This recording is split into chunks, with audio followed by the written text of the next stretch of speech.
그래서 그 예수님께서 모든 것을 제사장이면 대제사장, 목자면 목자장, 선지자면 대선지자, 예수님이 이렇게 되셨어요. 그래서 그 예수님을 어저께도 이어서 반복을 하지만 그 예수님의 그 영이신 성령이 오순절날, 그 옛날 오순절날 이 땅 위에 내려졌잖아요. 그래서 그 오순절날 내려진 그 성령을 받은 사람, 이 성령을 받은 사람이 오순절날부터 지금까지 성령이 내려지고 있는데, 그 성령을 받은 사람은 다 제사장이다. 만인 제사장 시대에 지금 우리가 살아가고 있는 것이다. 이런 그 말씀입니다. 그래서 자 여기서 나 성령 받았어, 나 성령 받았어 라고 생각되는 사람들은 손 들고 아멘 해보세요. 아멘. 나 성령 받았어. 아멘. 그래? 성령 안 받은 사람도 있네. 자 그러면 나 방언합니다. 방언하는 사람 손 들어보세요.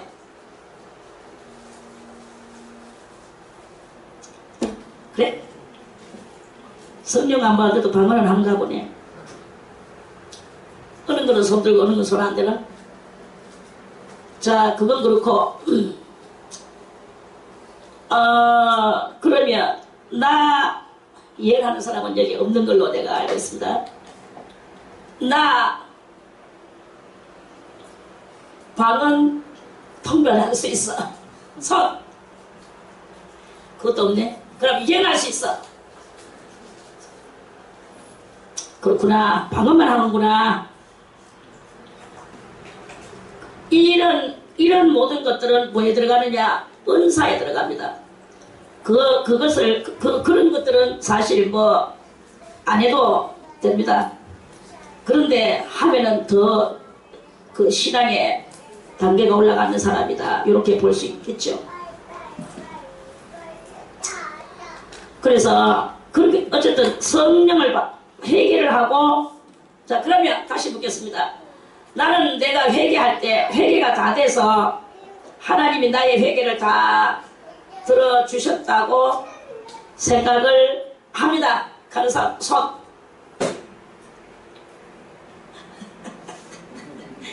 자신 없어? 그것도 참 애매하긴 애매해요. 왜냐? 일단 성령 받으면 성경에서 이스라엘 민족이 애굽 땅에서 출발을 하죠. 그걸 조금 기초적으로 다 했는 것이지만 다시 한번 또 여러분들은 또 까먹었기 때문에, 애굽 땅에서 그 애굽에서 은금 보화를 들고 빠져나왔죠. 유월절을 지켰습니다. 은금 보화를 얻고 유월절을 지키고 그 애굽을 빠져나왔어.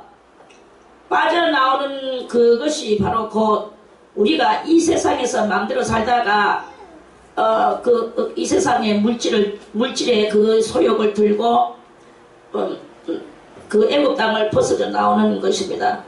그게 바로 이제 우리가 교회로 나오는 것이다. 그런데 이제 거기서 나와서 어디로 갑니까? 또 홍해바다 앞으로 가지요. 홍해바다 앞으로 가니까 바닷물이 가라막았어. 그리고 또 애굽의 왕이 또 장군들을 또 보내 가서 또 다 끄시고 오라고. 그렇게 뒤에서는 막 그 군사들이, 애굽의 군사들이 막 잡으러 오고 앞에는 바다가 가로막혔고, 이렇게 되는 그 상태에서 모세가 지팡이를 물에다 대니까 그 바닷물이, 홍해 바닷물이 쫙 갈라졌잖아요. 쉽게 영업하는 사람 손. 쉽게. 장모님 쉽게 안 봤어요? 안 봤어? 어떻게 그럴 수가 있어? 그 흐에 빠진 시계를 좀 보여서 참 강대합니다.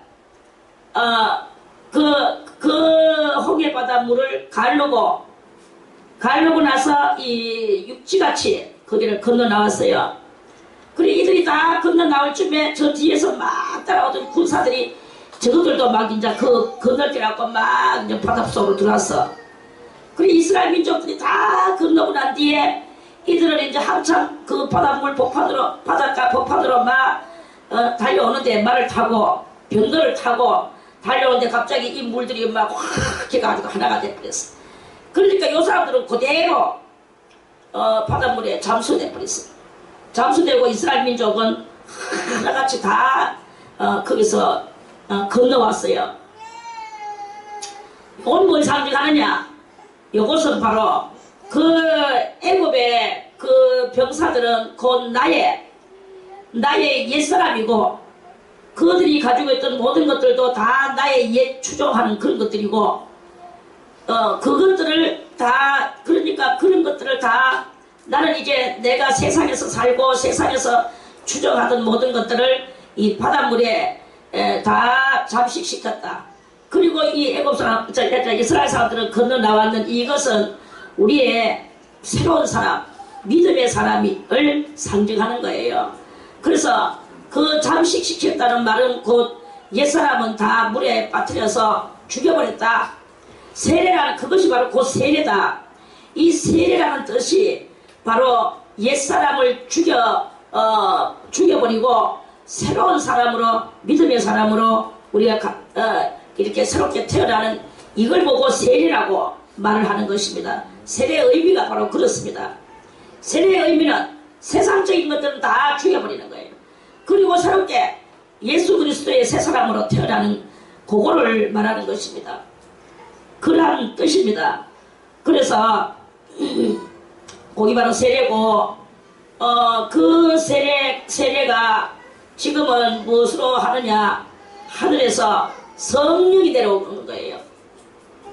성령이 내려와서 우리들에게 임하여질 때 그 우리의 옛사람은 죽어버리고 성령으로 우리는 다시 거듭나고 중생하는 요것을 보고 성령 받는 것을 보고 그것을 보고 이제 그 세례를 받았는 것이다. 성령 세례를 받았는 것이다. 이렇게 말을 한다 이거예요. 성령 세례를 받아야 되는 것입니다. 오늘날 우리가 교회에서 머리에 물 몇 방울 올리고 그렇게 서약식을 하는 그것은 하나의 형식입니다. 그거는 형식이고 교회 안에 제도에 불과한 거예요. 진정으로 우리의 영혼에 이 부딪힘이 있는 세례는 성령 세례여야만이 되는 것이다. 이런 말씀입니다. 그래서 여러분들이 성령 세례를 받아야 되는 거예요. 성령 세례는 어느 때 내려오느냐? 회개할 때 내려옵니다. 자, 그러면 성령 세례를 받았는 사람은 바로 애굽에서 빠져나온 것이 되는 것이다. 그리고 홍해 바다를 가른 것이 되는 것이다. 가르고 빠져나온 것이다. 그러고 난 뒤에 그다음에 성령 받고 다 이제 내가 했으니까 성령 세례 받고 했으니까 이제 나는 천국이고 나는 천사가 됐느냐? No! 그렇게 해가지고 천사가 되는 게 아닙니다. 애굽에서 애굽에서 나와서 바닷물을 가르고 나왔을 때는 거기는 어디냐? 거기는 천국이 아닙니다.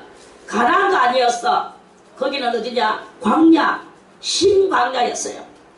신광야에서 반석을 깨뜨려서 물을 먹지 않으면 안 되는 이런 상황이었어. 그리고 이 광야를 40년을 돌면서 할 짓을 다 했어요. 원망도 하고 간음도 하고 또 우상 숭배도 하고 또 여러 가지 그런 죄악들을 다 그렇게 죄를 저질렀어요. 그래서 고린도전서 10장 그게 보면은 우리는 그들과 같이 간음하지 말자. 우리는 그들과 같이 우상 숭배하지 말자. 우리는 그들과 같이 서로 그 시기하고 원망하는 거 하지 말자. 이러면서 그렇게 바울이 그렇게 말씀을 했죠. 그렇게 이제 그래서 이 신광야에 나온 그것이 무엇이냐? 그때부터 이제 드디어 비로소 광야 교회가 교회 생활이 시작된 거예요. 그래서 이 교회는 뭐냐? 교회는 광야 교회예요. 지난번에도 누누이 말했지만 광야 교회. 이 광야 교회, 광야에는 뭐가 있습니까? 지난번에도 그랬죠. 너희는 강나에 뭘 하러 나갔더냐? 흔들리는 갈대를 보려고 나갔더냐? 좋은 옷을 입은 사람을 보려고 나갔더냐? 선지자를 보려고 나갔더냐? 그랬죠? 여러분들이 교회에 왜 왔습니까? 마음이 이리 흔들리고 저리 흔들리고 저리 흔들리고 이리 왔다가 가고 저리 왔다가 흔들리고 이렇게 흔들리려고 갔냐? 그 흔들리는 마음을 흔들리는 사람은요, 너희는 두 마음을 가진 자는 하나님 앞에 무엇이든지 구하지 말아라. 두 마음을 품어서 정함이 없는 자로다. 이런 자들은 밀려오는 파도와 같이 거기에서는 구원함이 없다. 야고보 선지자가 그렇게 말씀을 했어요. 그래서 왔다리 갔다리 하는 것은 갈대와 같은 마음이야. 갈대가 이럴까 저럴까. 이것은 제사장도 아닙니다. 성도도 그렇게 하면 안 돼. 왔다리 갔다리 하면 안 돼. 그러니까 이 광야 생활, 교회 생활은 곧 광야 생활이에요. 교회 왔다고 다 되는 게 아니야. 교회는 뭐냐? 광야에서 훈련받고 살아가는 저 이스라엘 민족과 같이 여러분들은 하나님의 말씀을 통하여 나는 그렇게 하지 말자를 맨날 배우는 거예요. 그게 바로 광야 교회의 삶이다. 이러한 말씀입니다. 그럼 무엇을 보려고 광야에 갔더냐? 무엇을 보려고 광야 교회에 갔더냐? 좋은 옷을 입은 자들을 보려고 갔더냐? 좋은 옷을 입은 자는 왕국에 있느니라. 너희가 교회에서 뭐라고 교회 왔느냐? 옷 잘 입은 사람, 돈 많이 버는 사람, 또 화롭게 사는 사람, 건강하게 사는 사람, 이런 것을 보려고 왔느냐? 그런 것은 왕국에 있느니라. 세상에 있느니라. 애국 이전에 홍해바다 저 이전에 있느니라. 그러는 거예요. 여기서 세례를 받았는 것은 옛 생활을 다 없애는 것입니다. 그리스도의 진리의 생명의 말씀을 따라서 그 말씀에 준하여 살아가는, 그것을 준수하면서 살아가는 그게 바로 진정한 세례받았고 광야 교회의 삶에서 정로의 길을 걸어가는 것이다. 이런 말씀이에요. 그러한 말씀이고, 잘 입은 사람, 그거에 대해서는 지난번에 다 말씀을 드렸기 때문에, 선지자를 보려고 나왔더냐? 옳도다. 내가 선지자보다도 더 큰 자니라. 예수님이 그렇게 말씀을 하셨거든요. 그러니까 선지자보다 크신 예수님을 바라보며 여기서 우리가 성령의 충만함을 삶을 살 때 이제 하늘문이 열려지고 이 세상 사람들이 사는 그런 것이 아니라 우리는 그 신령한 세계의 삶을 사는 거예요. 왜 아직까지 하늘문이 안 열려졌습니까? 흔들리는 갈대와 같이 사니까 안 열려지지요. 갔다리. 왜 아직까지 안 열려졌습니까? 좋은 옷 입는 거, 이 사치스러운 것만 안목의 정욕을 따라서, 육신의 정욕을 따라서, 이 세계 자랑을 따라서 그렇게 살아가니까 안 열려지는 거예요. 하늘문이 열려지는 것은 그 어떤 자리가 상관 있는 게 아닙니다. 내 이 심령이 초막이나 궁궐이나 몸뚱아리는 어디에 있든지 들판이나 어디에 있든지 그게 중요한 게 아니야. 내 심령이 주님을 향하여 신령한 도를 닦는 거예요. 도를 닦아야 돼요. 구도자가 되는 것이다. 구도자. 도를 구하는 사람이 돼야 되는 것이다. 이 말씀입니다. 도를 구해야 돼요. 도를 구하는 것은 육으로 하는 게 아닙니다. 내 이 마음과 정신과 영혼으로 그것으로 하는 것입니다. 그래서 백절불굴에 그 흔들림이 없는, 하나님을 한번 바라보는 그것에서 흔들림이 없는, 먹을 것이 있든지 입을 것이 없든지 이런 게 중요한 게 아니야. 그게 중요한 게 아니고 오직 하나님 앞에 도를 어떻게 하면 이 도를 깨우칠까, 그게 그러한 것을 하는 것이죠. 그것을 하다 보면 또 때로는 육신의 손해를 보는 것도 있고 여러 가지 오버 센스를 일으키는 것도 있고 많은 그런 부작용들이 있을 수 있습니다. 우리는 연약하고 부족하기 때문에. 그러나 계속 그 한 가지의 마음을 가지고 계속 이 도를 구하다 보면, 그러다 보면 하나님께서 정로를 올려주시고 큰 문을 이 좁은 문을 통과하고 쭉 가다 보면 큰 천국의 문이 열려지는 이런 놀라운 일이 일어나게 된다 하는 말씀입니다. 이러한 그 진리를 깨달아야 되는 것이다 하는 말씀이죠. 그러한 사람이 제사장이다. 자, 지금은 만인 제사장 시대입니다. 성령 받았고 그러한 은혜를 받은 여러분들은 제사장입니다. 그러면 이제 그 제사장의 오늘 이 말씀은 제사장이 지켜야 될 그 예의 있는 법이다 하는 그런 예의 있는 법장이다 하는 말씀입니다. 그래서 지금 제사장이 어떻게 살아야 될까요? 6절에 그 하나님께 대하여 이 제사장은 하나님께 대하여 거룩하라. 세상 사람들이 사는 것 같이 그렇게 사는 것은 거룩한 게 아닙니다. 온갖 성질 낼 거 다 내고 음란할 거 다 하고 도둑질할 거 다 하고 남 논단하고 흉보고 핍박하고 이렇게 하는 거 다 하고 그렇게 하고 나서는 거룩할 수가 없는 거예요. 이런 모든 것들은 다 옛 것으로 애굽 생활이니까 집어던지고 이제는 너희는 내가 거룩하니 너희도 거룩하라. 이 거룩함에 들어가야 되는 것입니다. 그래서 그 하나님께 대하여 거룩하고 그 하나님의 이름을 욕되게 하지 말 것이며 하나님의 이름을 욕되게 하기라. 우리가 행동, 여하, 말 한마디 한마디 잘못하면 그게 곧 하나님의 이름을 욕되게 만드는 것입니다. 얼마나 내가 하나님의 이름을 욕되게 했는지 여러분들 자신이 가슴에 손을 얹고 자기 자신을 돌아보는 이 시간들이 되기를 바라겠습니다. 말 것이며 그들은 여호와의 화제. 이제 이 제사장들은 제사를 드려야 된다 이거죠. 화제, 여호와의 화제, 그 하나님의 식물을 드리는 자인즉 거룩할 것이라. 우리 예수 믿고 성령 받은 사람들은요 만인의 눈동자 앞에 서 있습니다. 하나님 앞에는 말할 것도 없고 그러면 만인들은 그 예수 믿는 사람을 봅니다. 저 예수 믿는 사람은 어떻게 살아가는가, 행동 거지는 어떻게 하는가, 말은 어떻게 하는가. 자세히 보니까 왜 맨날 남의 흉이나 보고 앉아있고 이 사람 저 사람 흠집이나 뜯어내고 있고 여기저기 이리 왔다가 저리 왔다가 이렇게 하고 있는 거예요. 그리고 음란하고 물건 사면서 가난한 자의 물건인지 부자의 물건인지 모르게 무조건 깎아 제끼고 자기 이익만을 위해서 막 설치고 인색하고 이렇게 한다면 그게 바로 얼마나 하나님의 이름을 욕되게 하는 것이냐 하는 말씀입니다. 우리 성령 받은 성도는 제사장 시대에 지금 살고 있습니다. 저 이스라엘 민족들 이스라엘의 제사장 그런 제사장이 아닙니다. 그는 아론의 자손이어야만 되는데 우리는 그게 아니고 그리스도의 성령 받은 사람은 다 제사장이다 이렇게 볼 수 있는 거예요. 성령 받은 여러분들은 이렇게 거룩해야 된다.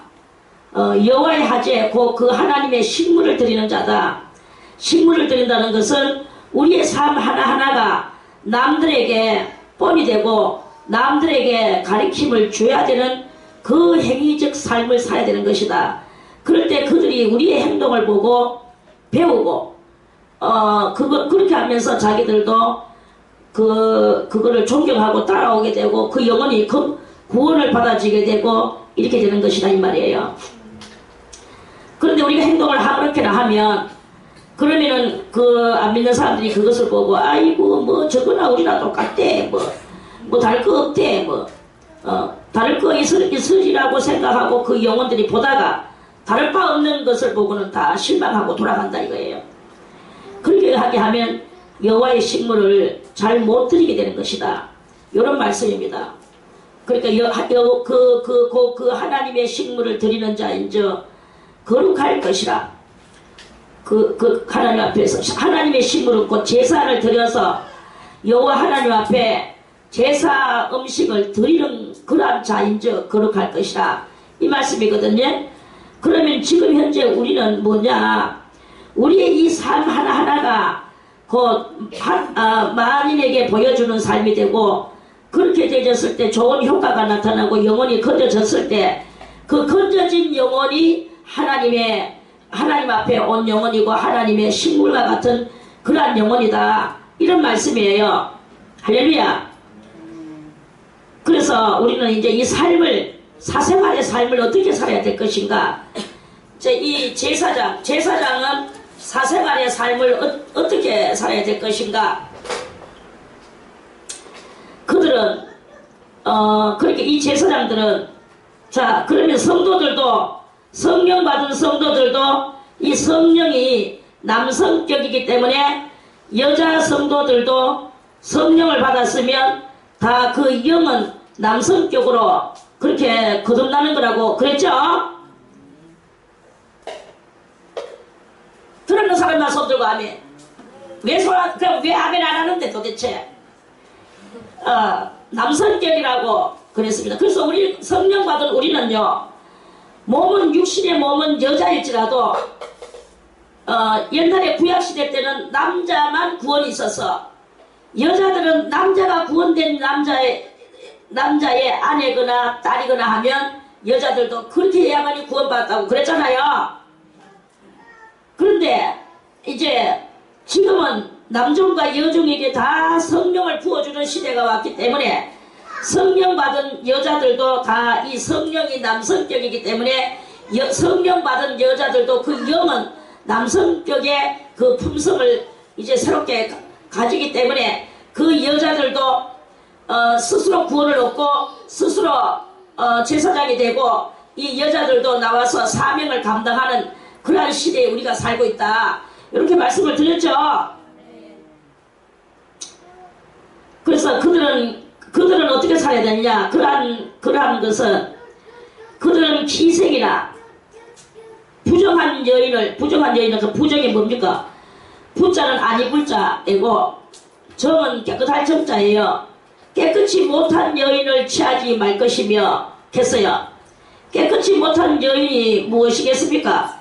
행위가 정당하지 못하고 그 처녀다웁지 못한 이걸 보고 부정한 여인이라고 말합니다. 그래서 부정한 여인을 취하지 말 것이며 이혼당한 여인을 취하지 말지니, 이 제사장은요 결혼을 아무렇게나 하면 안 된다. 그러면 우리 이 믿는 성도들도 만인 제사장 시대에서, 이 만인 제사장, 신령한 제사장 시대에서 우리들의 이 삶이 결혼을 하거나 이렇게 할 때 아무하고나 결혼하면 안 된다 이거예요. 왜 그러냐면은 우리 만인 제사장은 벌써 거룩한 삶을 살아야 된다 이거지. 그래서 이는 그가 여호와께 거룩함이니라. 너는 그를 거룩하게 하라. 제사장을 향하여 그는 여호와 하나님을 거룩하게 하라. 또 하나님께서 모세를 보고 아론의 그 모든 후예들을 거룩하게 하라. 너는 그를 거룩하게 하라. 그는 네 하나님의 식물을 드림이니라. 하나님의 식물을 드림이니라. 제사의 모든 제사 드리는 그 모든 행동을 전담받아가 있느니라, 이 말이겠죠. 오늘날 성령 받았는 우리들도 성령 받은 여자들이나 남자들이나 어른이나 아이나 다 뭘 합니까? 너희 늙은이는 꿈을 꿀 것이요, 너희 젊은이는 예언을 할 것이요, 너희 어린 아이들은 환상을 볼 것이라. 그러니까 우리가 꿈을 꾸고 예언을 하고 환상을 보면서 이렇게 사는 그런 성도는 실질적으로 남자는 말할 것도 없지만 여자 성도가 그렇게 할 때 그 여자 성도도 이러한 은사를 받았는 것은 곧 남성격적인 성령을 받았는 것을 표하는 것이고, 그러한 육체는 여자라도 그러한 여자가 곧 그 제사장이고, 그 제사장은 하나님 앞에서 무엇을 해야 됩니까?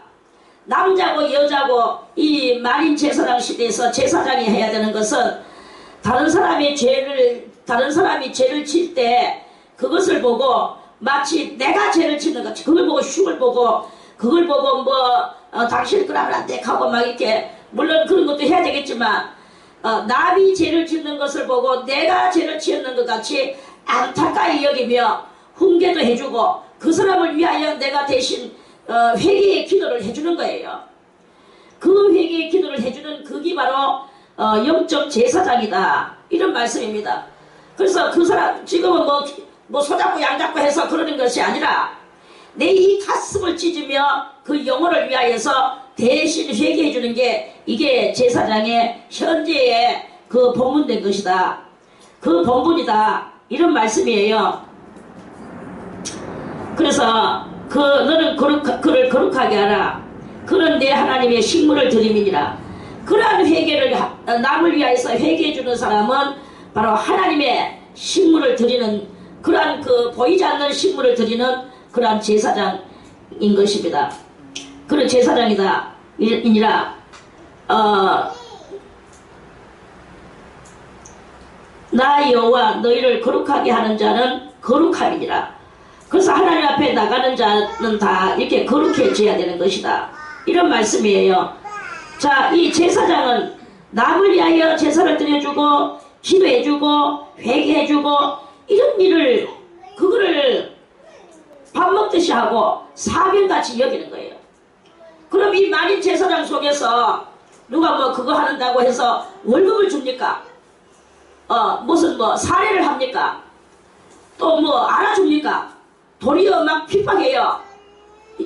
예를 들어서 아내가 남편이 범죄하는 것을 보고 하나님 앞에 울며 불며 기도합니다. 그러면 그 남편이 당신 고마워. 내를 위해서 그토록이나 내 영혼이 지옥 갈까봐 나를 위해서 그렇게 기도를 해주는군요. 이렇게 말하는 남편이 몇 명 되겠습니까? 그 몇 명 안 됩니다. 다 왜 그러냐? 그 사람이 죄를 지을 때는 진리를 모르고 또 믿음도 없고 신앙이 없기 때문에 그러한 그 죄를 짓는 것 아니겠습니까? 그러니까 그들을 위하여서 울며 불며 기도해 줄 때 칭찬이 돌아오는 것도 아니야. 월급이 돌아오는 것도 없어.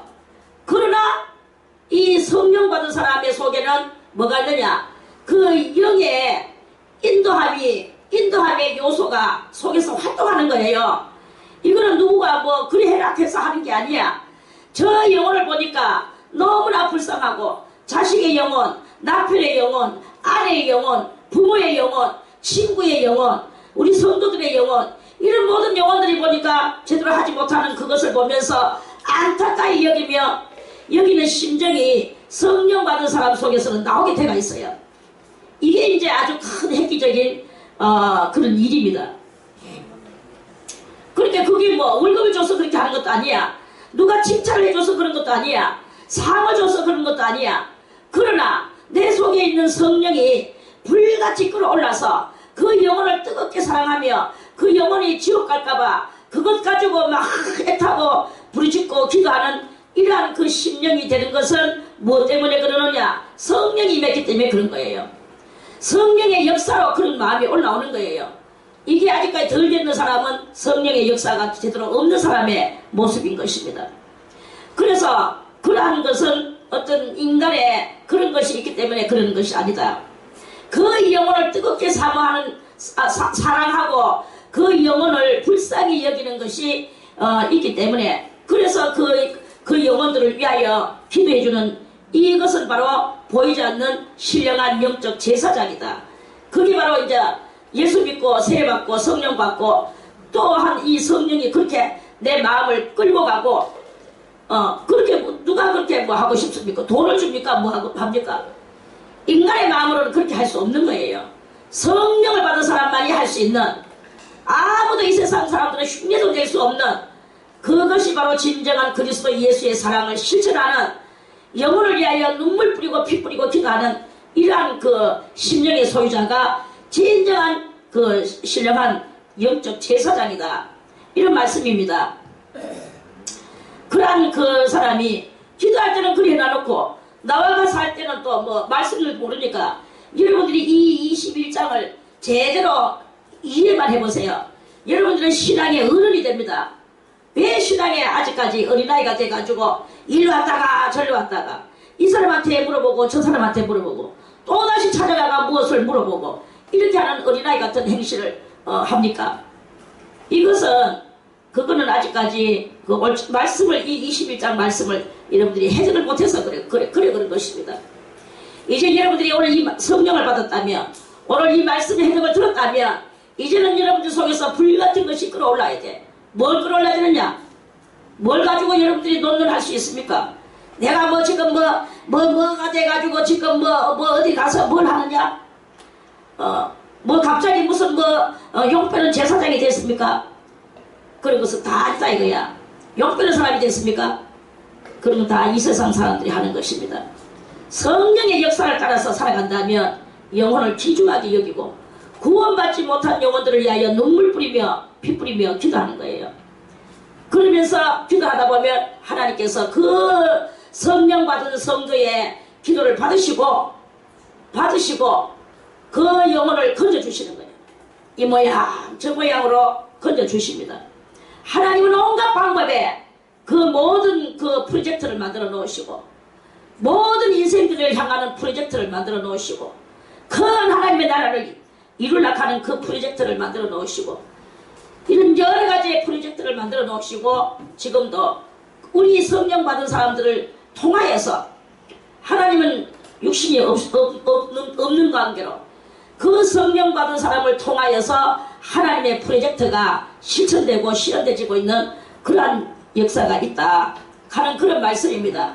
여러분들이 의를 위하여 산다면 하나님의 프로젝트에서 사명을 감당하고 있는 것이다. 이렇게 볼 수 있는 거예요. 그런데 여러분들이 그저 이 사람 저 사람 흉이나 보고 돌아다니고 뭐 욕심이나 부리고 그저 남의 물건이나 깎고 가난한 사람의 피를 빨아먹으려고 하고 이익을 보려고 하고 이렇게 산다면 그거는 하나님의 프로젝트에 없는 마귀의 프로젝트 속에 있는 것입니다. 우리는 두 종류의 프로젝트에 잘못하면 관련될 수가 있습니다. 하나님의 프로젝트에 관련될 것이냐 마귀의 프로젝트에 관련될 것이냐 어디에 관련될 것이냐가 이것이 문제다 이거예요. 그래서 이렇게 살아갈 때 그럴 때 이 제사장의 역할이 바로 그런 것이고 자 그래서요 8절에 너는 그를 거룩하게 하라. 그는 네 하나님의 식물을 드림이니라. 너는 그를 거룩히 여기라. 모세가 제사장을 거룩히 여겨. 자 우리는 성도가 성도끼리 서로 거룩하게 여기줘야 돼요. 남을 갖다가 세속적으로 바라보고 헐뜯고 이렇게 보면 안 된다 이 말이에요. 그게 바로 벌써 나 제사장 아님 나 아직 죄인임 이거를 말하는 것입니다. 나 여호와 너희를 거룩하게 하는 자는 거룩함이니라. 우리가 서로서로 거룩하게 여길 때 하나님의 자녀된 삶이 거기서 이루어지는 것이 되겠죠. 자 9절에 아무 제사장의 딸이든지 행음하여 스스로 더럽히면 그 아비를 욕되게 함이니 그를 불사를 지니라. 자 제사장도 결혼해가지고 알을 놓습니다. 그러니까 아들을 놓으면 그 아들들은 다 제사장이 돼요. 그런데 딸이 나와가지고 이제 결혼해가지고 가면 처녀 때로 있을 때는 그 집 식구인데 커서 장성해서 이제 결혼을 해. 그러면 결혼을 할 때 뭐 동포끼리 이제 하는 거죠. 그 12족속 중에서 어디든지 갈 수 있습니다. 제사장 딸이 제사장 아들한테 갈 수도 있어. 그런데 다른 또 유다 족속한테도 갈 수 있고 다른 또 시몬 족속한테도 갈 수 있고 다 이렇게 갈 수 있는 거예요. 그런데 이제 이 가기도 전에 자기 딸이 이 행음을 했어. 처녀가 말이야. 고요히 있다가 시집가면 좋겠는데 그러면은 스스로 더럽히는 것이 되면 그 아비를 욕되게 함입니다. 이거는요 꼭 제사장 아니라도 일반 사람들도 다 그게 욕되는 것이라고 봅니다. 그러니까 다 그렇게 알고 있죠. 그러니까 이 성경에서는 분명히 말씀하시기를 그를 불살할지니라 이렇게 말씀하십니다.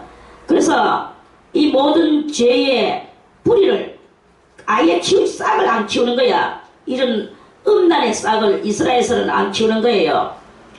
이와 같이 오늘날 우리들도 만인 제사장입니다. 여러분들이 자녀를 잘 키워야 될 필요성이 있습니다. 지금은 어떻게 해야 되겠습니까? 그를 불사를 지니라.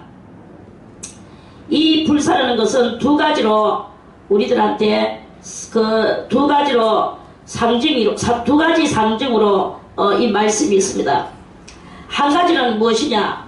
한 가지는 이 불사라는 것은 곧 지옥을 이야기하는 것입니다. 지옥으로 보내라. 지옥으로 보내는데 이 지옥이 무엇입니까? 지금 현재 그때 이 모세가 이 법을 받을 때는 이스라엘 민족들은 불살라 버렸어요. 아가 딸내미가 잘못하면 불살라 버렸어. 그때는 이거는 육적 제사를 드리는 그 제사장의 삶을 말하는 것이고, 오늘 우리는 만인 제사장 시대라 그랬죠. 이 만인 제사장 시대에서 딸이 그렇게 했다. 그럼 불살라라. 그러면 딸을 갖다가 어떻게 해야 되겠느냐? 신앙으로 연단을 시켜라. 이게 바로 지옥이에요. 일단은 지옥에 그렇게 연단이 지독하면 그게 바로 옥이라고 말합니다. 그 옥생활을 시켜라 이거죠.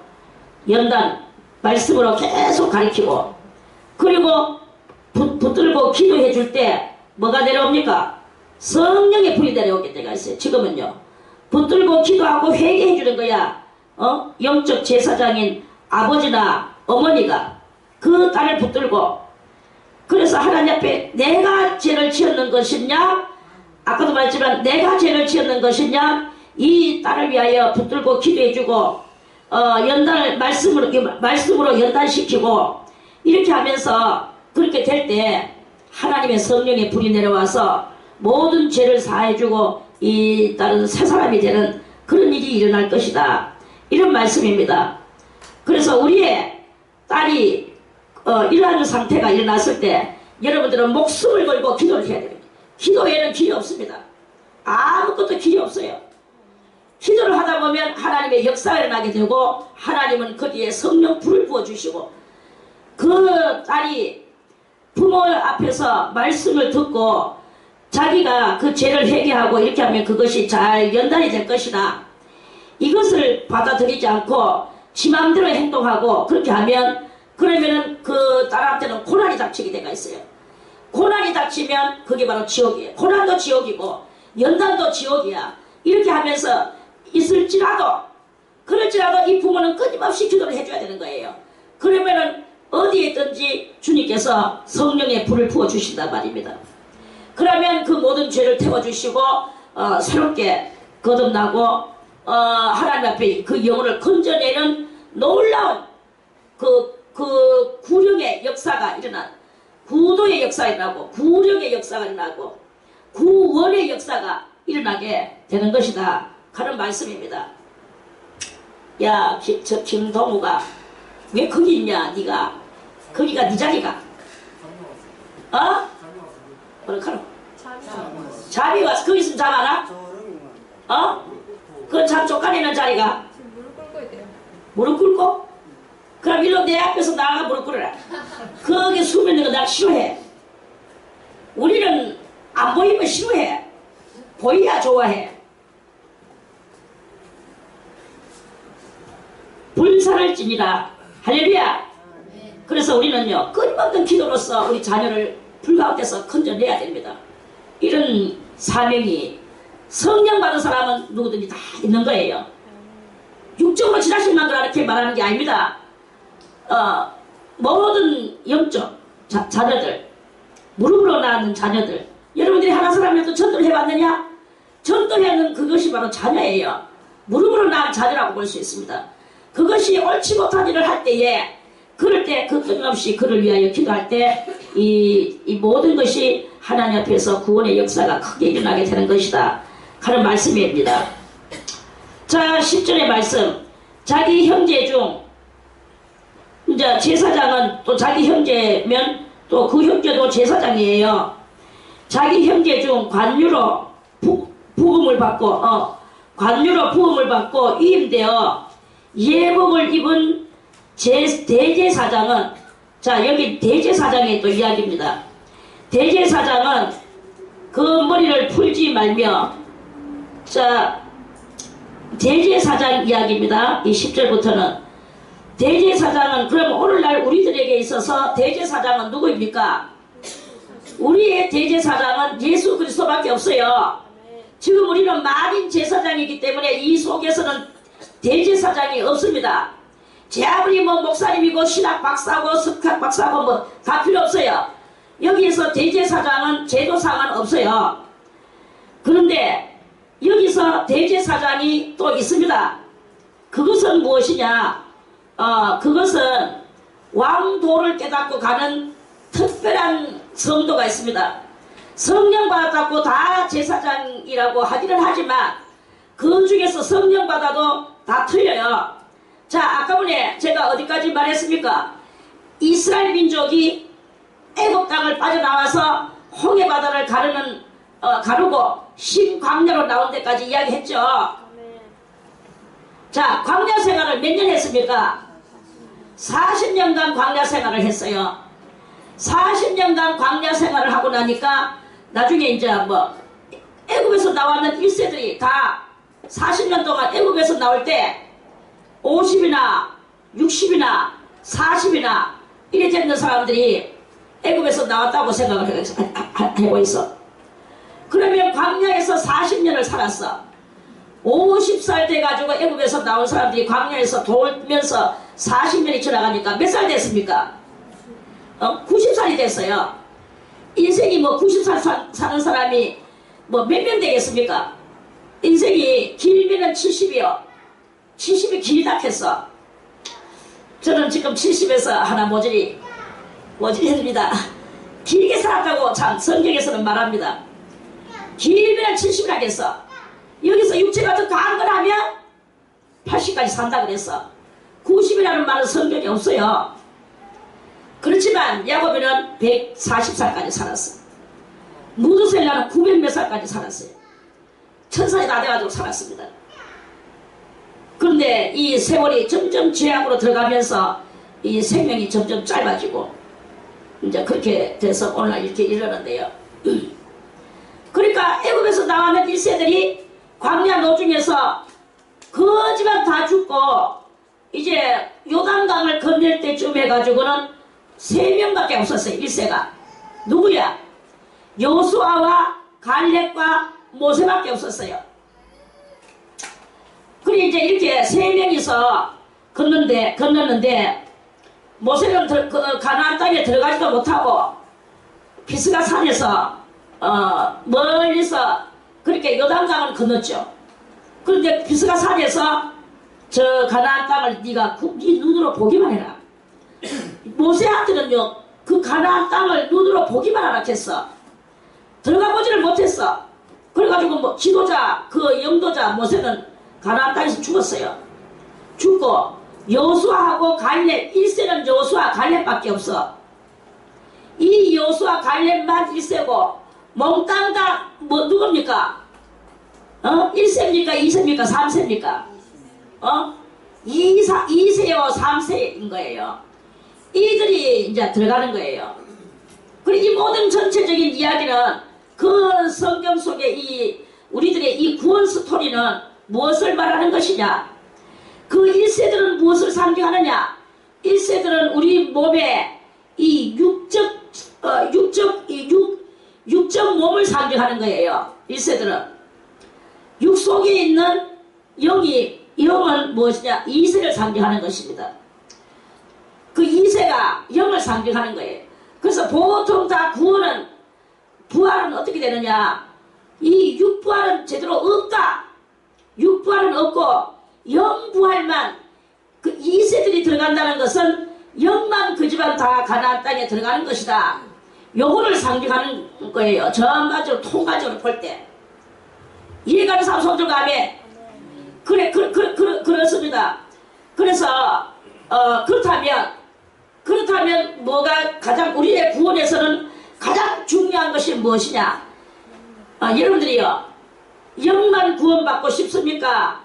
영과 육이 이 죽을 몸이 죽지 않고 썩을 몸이 썩지 않고 이 망할 몸이 망하지 않고 이 몸도 같이 부활하고 싶습니까? 아니면 영만 부활하고 싶습니까? 육은 흙이니까 흙 돌아가고 전자입니까? 후자입니까? 전자입니다. 좋은 걸 알아가지고 다 그렇게 그러는 거예요. 그러니까 다 영육 부활을 하고 싶죠. 영도 부활하고 육도 부활하고 이 육이 부활하면 이 죽을 몸이 죽지 않아. 썩을 몸이 썩지를 않아. 이 몸이 그대로 부활을 하는 거예요. 그대로 부활을 해서 이 목소리를 그대로 내고 요대로 살아나는 거예요. 살아서 이렇게 가는 사람이 있습니다. 영육 부활자가 그게 바로 이제 앞으로 장차 뭐가 되느냐, 천년 왕국이 오면 왕이 되는 거예요. 영육 부활자가 왕이 되는 것입니다. 여러분들은 이 왕 외에는 몽땅 다 영만 부활하는 거예요. 그래서 제가 맨날 뒤에 제 꼬라지가 이 모양인 주제에 모자랐다고 제가 이렇게 맨날 안타까이 부르짖습니까? 여러분들이 지금 오늘날 이 교회에서요, 이걸 안 가르쳐요. 영육 부활에 이것을 안 가르칩니다. 다들 뭐라고 가르칩니까? 육은 뭐 흙이니까 흙으로 돌아가고 영만 구원받을 낀데 뭐 좀 죄 좀 지면 어때? 엄난 좀 하면 어때? 이렇게 도둑질 좀 하면 어때? 하나님 그리스도가 십자가 달리셔서 다 용서해놨는데, 용서해라는 거기에서 뭐 우리 구원 안 받은 게 아니야, 우리 다 구원 받았어, 이러면서 대단한 그 오도를 하고 있는 이런 경향이 이렇게 있습니다. 그러니까 지도자나 성도나 몽땅 다 영구원만을 추구하고 그거를 설교하고 그거를 받아들이고 그렇게 살아가는 거예요. 더 중요한 바, 이 육부활이 있다라는 것을 알아야 된다는 거죠. 누가복음에서 예수님께서 부활하셔가지고 말씀하셨죠. 너희가 보는 바와 같이 영은 살과 뼈가 없다. 이 살하고 뼈가 없대요. 영은 살과 뼈가 없으나 육은 있느니라. 육은 이 살과 뼈가 있죠. 그러면서 예수님이 생선을 갖다 드리니까 이 생선을 제자들이 보는 앞에서 생선을 잡수셨어요. 영은 생선을 먹나요? 여러분들이 제사를 드린다고 아무리 상다리가 부러지도록 상을 차려놓고 이렇게 했지만, 그렇게 했지만 귀신이 와가지고 그것을, 영들이 와가지고 그것을 먹습니까? 영은 영일 뿐이에요. 영하고 육하고는 다릅니다. 영은 무물론이고 육은 유물론이에요. 그런데 하나님께서 진정으로 이 유물론과 무물론이 합작이 돼서 된 그것이 완전한 영혼의 그것이다. 지금 우리는 다요, 흙은 흙인이 돌아가는 이러한 신앙을 살아가고 있습니다. 그래서 그 옛날에 일본의 신사 참배 하느냐 마느냐, 우리나라가 지금 일본의 앞자에 놓여져 있을 때 많은 목사님들이 영이 구원받고 육은 죽을 낀데 그거가 썩어질 몸뚱아리 좀 꾸벅한다고 해서 내가 하나님을 안 믿는 것도 아니고 속으로는 영으로는 하나님을 믿고 육으로는 가가 절좀하면 어때? 그래 절하고 나서 그렇게 평화롭게 다시 또 우리는 또 와가지고 하나님을 믿으면 되는 거지. 이렇게 가르치는 목사님들이 있었어요. 그런데 주기철 목사님이나 손양원 목사님이나 또 뭐 그 밖에 뭐 이기풍 목사님 등등 이런 그런 절개에 있는 목사님들은 아니다. 우리는 우상 숭배를 하면 안 된다. 그 신사 참배는 거기에는 일본 신이다. 일본 신사에 들어, 신사라는 것은 절이다 이 말, 사자가 절사자거든. 일본 신이 있는 그 절에 가가지고 절을 하는 자체가 우상 숭배다. 그렇기 때문에 거기에 절을 하면 안 된다. 이렇게 가르치는 목사님들은 다 순교당했습니다. 이제 그때나 지금이나 언제든지 항상 이것이 문제인 거예요. 여러분이요, 그래서 영육 부활에 이 소망을, 오늘 이 진리를 깨닫고 영육 부활의 그 뜻을 품고 여러분들이 살아간다면 여러분들은 영육 부활의 소유자가 될 것이다 이 말이에요. 영육 부활의 소유자. 영육 부활의 소유자는 죄가 하나도 없어야 되고, 일단은 그리스도 예수 오실 때 들림받아야 됩니다. 들림받아야 되고, 그리고 공중에서 7년 동안 혼인잔치에 참여를 해야 돼요. 세마포 옷을 입어야 돼요. 공중에서 생명과를 얻어 먹어야 됩니다. 이러한 숙제들이 앞으로 우리한테 이렇게 좀 남아져가 있습니다. 여러분들이 들림받아야 되고, 생명과를 받아 먹어야 되고, 그리고 세마포를 입어야 되고, 그리고 7년 동안 그 혼인잔치에서 왕교육을 받아야 되는 거예요. 그리고 나서 이제 7년이 끝나고 나면 이 세상에서 환란이 끝날 것이고, 그때 내려와서 이 세상을 심판하고 그리고 나서 이제 1000년 동안 왕노릇을 하는 게 바로 이 영육 부활의 그것입니다. 그 주인공입니다. 무엇을 향하여 가야 됩니까? 일반 교회에서 그 따위로 말한다고 해서 그것이 정답이고 이렇게 말한다고 해서 이것이 이단입니까?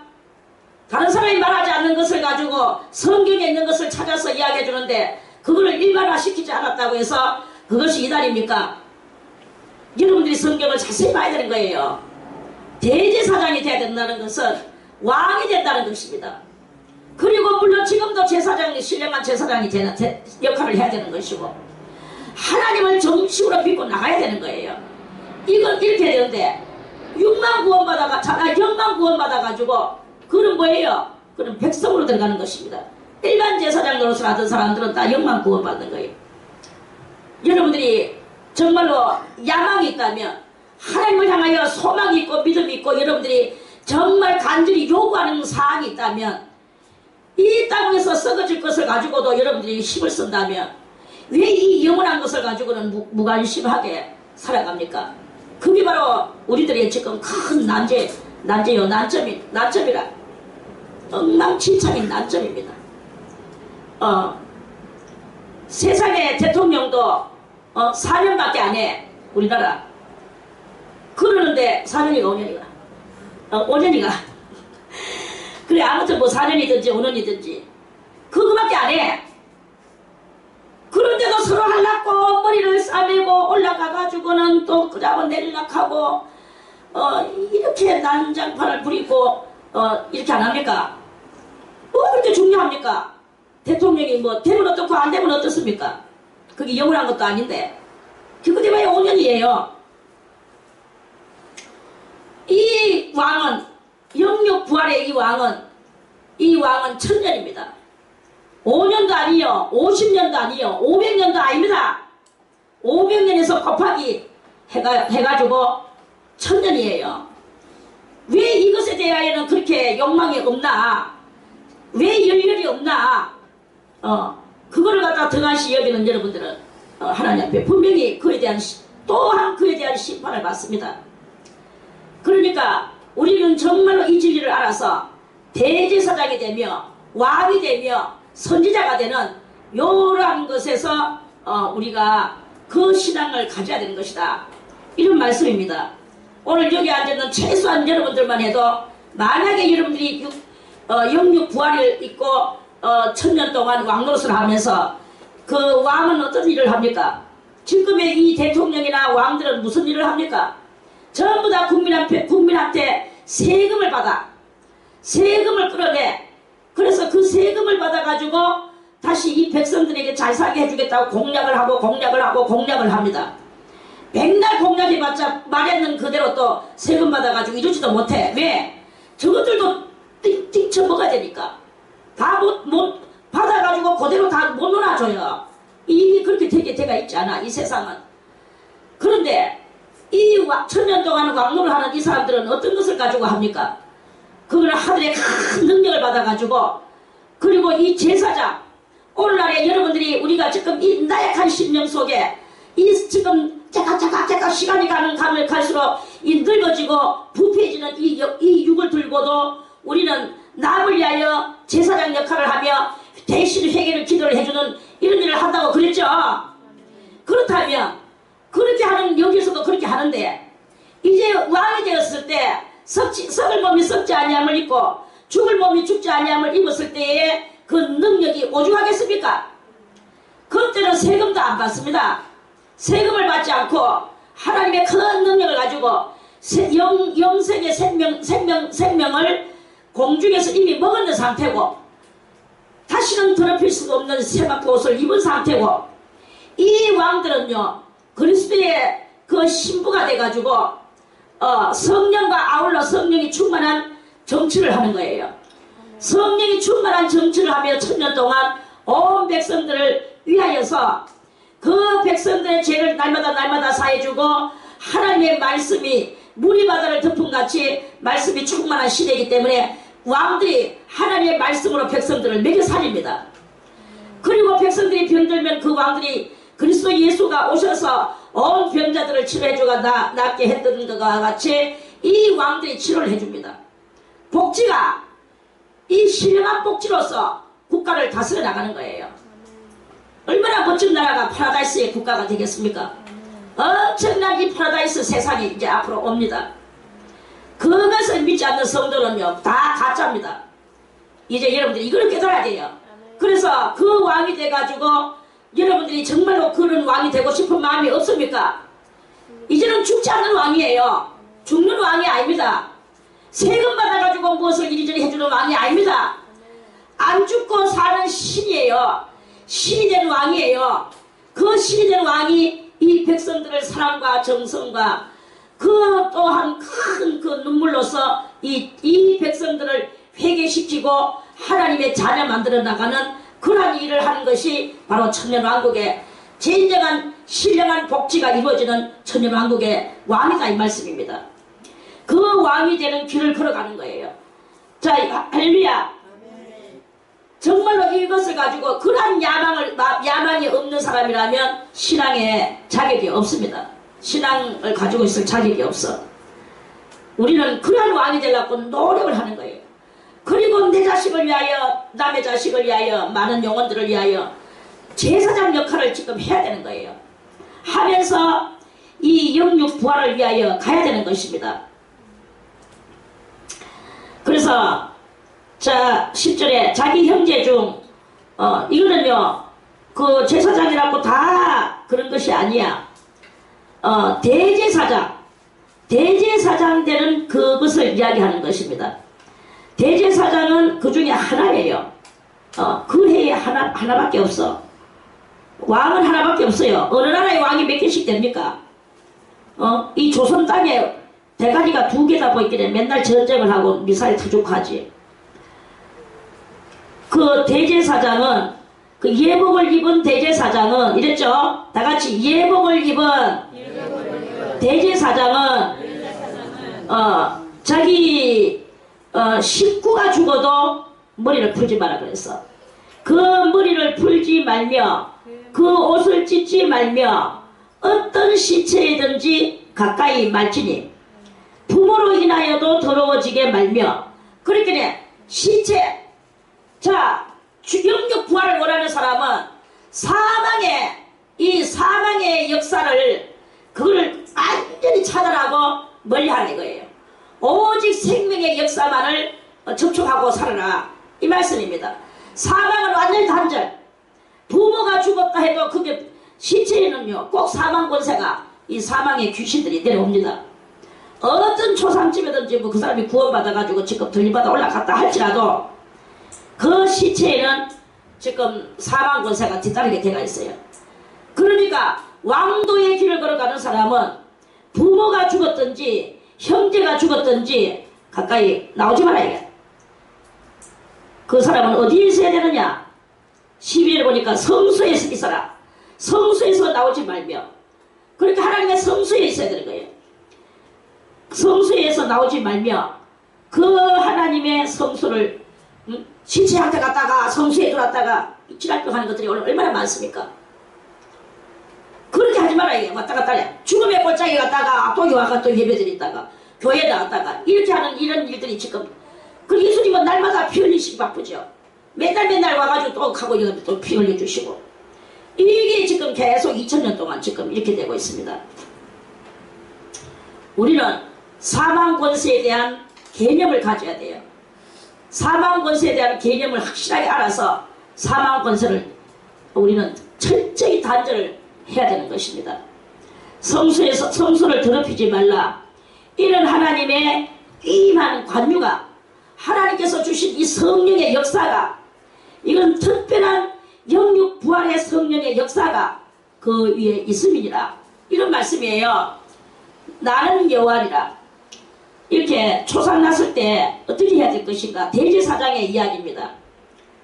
자, 그래서요 신령한 길을 걸어가는 사람은 결혼을 할 때 어떻게 해야 되느냐? 그는 처녀를 취하여 깨끗한 처녀를 취하여 아내를 삼을지니 과부도 안되고 이혼된 여인이나 더러운 여인이나 기생이나, 기생은 아예 간판 내놓고 더러운 여인이죠. 기생을 취하지 말고 자기 백성이라는 말은 뭐냐면 12족속에 속에 있는 그 딸들 중에서 이 말입니다. 백성 중 처녀를 취하여, 그 속에서 처녀를 취하여 아내를 삼으라. 아내를 삼아 그 자손으로 백성 중에서 더럽히지 말지니. 그 자손으로. 그러니까 이 제사장은 자식을 낳았는데 깨끗한 자식을 낳아야 된다 이 말이죠. 백성 중에서 더럽히지 말지니 나는 그를 거룩하게 하는 여호와이니라. 그렇게 말씀을 하셨습니다. 이래서 이거는 이제 우리가 결혼 문제 또는 뭐 성결 문제 이런 모든 문제에서 얼마만큼 깨끗하게 살아야 되는 것인가에 대해서 우리는 다 무엇을 향하여 가야 되느냐? 왕도를 향하여서 가도 다 왕이 못됩니다.